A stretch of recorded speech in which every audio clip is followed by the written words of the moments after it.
É o seguinte, a gente tem conversado muito sobre dor na coluna, né? Problema que de repente você tem, é um incômodo, com o Dr. Fábio Magalhães, né? Então agora ele está aqui ao vivo para conversar com a gente um pouquinho sobre quando é necessário fazer cirurgia na coluna. Doutor, primeiro, bom dia. Bom dia. Tudo bom, doutor? Tudo bom bem? dia. Bom dia. Que bacana ter você aqui. Doutor, a gente tem conversado já com o pessoal de casa, estamos esquentando esse assunto sempre, mas eu queria que você explicasse para a gente quando que é indicado uma cirurgia na coluna? Então, as pessoas elas acham que quase todo problema na coluna é cirúrgico e não é. É o contrário. Por exemplo, no caso das hérnias disco-lombar, 90% das hérnias disco-lombar, o tratamento é conservador, é clínico. Fisioterapia, reabilitação, tratamento medicamentoso e apenas 10% desses pacientes é que são elegíveis ao tratamento cirúrgico. Doutor, e dá resultado esses tratamentos? Então, o grande sucesso da cirurgia da coluna é quando é uma cirurgia bem indicada. Então, hoje a gente tem excelentes resultados e o que possibilita isso é a indicação correta. Só para entender, doutor, quando a gente fala de cirurgia, vou ser bem sincero, é um tipo de palavra que a gente assusta um pouco, né, doutor? Porque, cirurgia, né, hospital, anestesia, vai abrir muito. Elas são muito invasivas, essas cirurgias? Antigamente, a maior parte das cirurgias eram cirurgias mais agressivas, né? Em que a gente utilizava grandes acessos, uma destruição imensa da musculatura, utilizava muito o recurso das próteses. Hoje a gente tem uma gama aí nas últimas 2 décadas para cá de tratamentos minimamente invasivos e a gente tem cada vez mais utilizado esses tratamentos com melhores resultados. A gente sabe colocar um parafuso, uma prótese, e hoje a gente pode estar levando para o paciente mais uma doença, né? É algo que não é próprio do paciente. A gente está colocando aquilo ali no organismo do paciente, está furando uma vértebra para colocar uma prótese. Então, quando existe a necessidade, existem casos em que a prótese ela é necessária, o tratamento também vai ser bem feito. Agora, hoje, um grande número das patologias, das doenças da coluna, elas não precisam mais desse tratamento agressivo.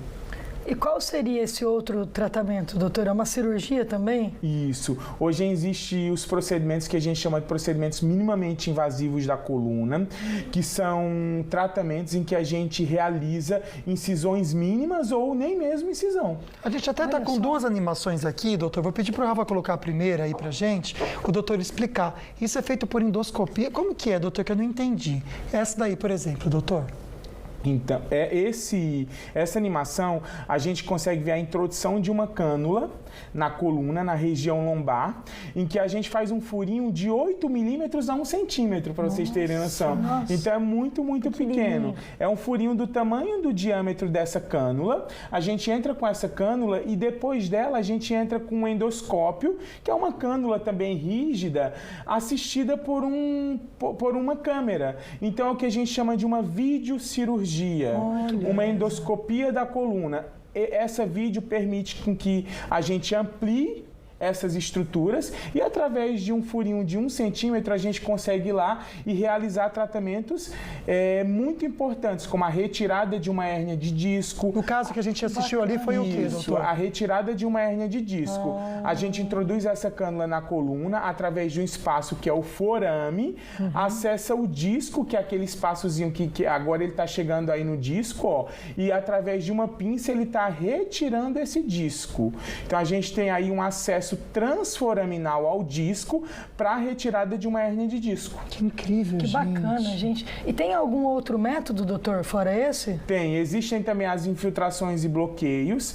E as infiltrações e bloqueios a gente não precisa de corte. Então, através de furinhos, né, agulhas que são menores do que essas que a gente utiliza para retirada de sangue, né, que o calibre é muito, muito, muito menor. A gente introduz essas cânulas guiado por raio-x raio-x ou por ultrassonografia e faz aplicação de medicamentos.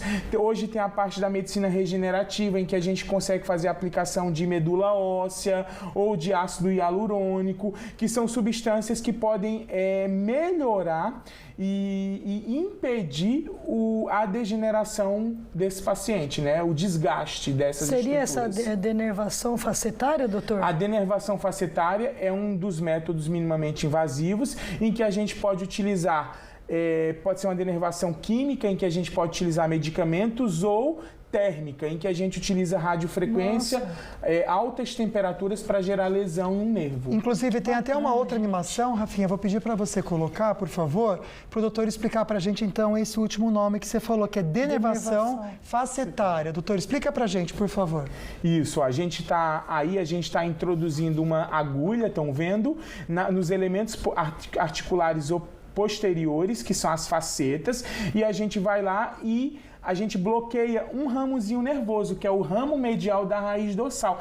Ah, doutor, mas eu não vou ficar com a perna paralisada? Não, esse ramo é um ramo puramente sensitivo. Então a gente vai bloquear um ramo que está envolvido no mecanismo da dor e não da força. Ele que causa a dor. Ele que causa a dor. Doutor, e pelo que eu estou vendo, são incisões mínimas, né? Isso é muito mais tranquilo para o paciente, muito menos arriscado. Qual é a grande vantagem, Mari? É que a gente tem incisões muito menores, a gente não tem destruição em massa da musculatura. Na realidade, a gente faz um furinho mínimo no músculo.